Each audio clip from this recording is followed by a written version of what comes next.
Hi everyone. If you want free tomato plants, you can grow them very easily from tomato cuttings, just how we grew this one. Let us show you how.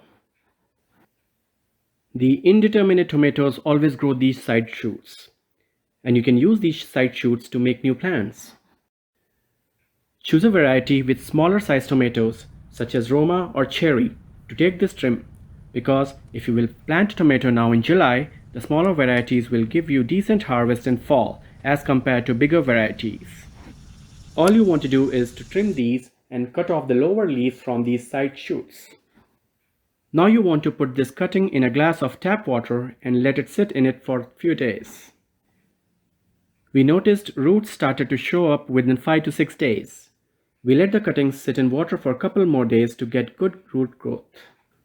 Once we had enough root growth, we simply planted them out. Since it was very hot during the time, these were planted outside. We kept them covered with cardboard or a pot with drainage holes and watered them every day for first week. So here are the same plants on 26th of July.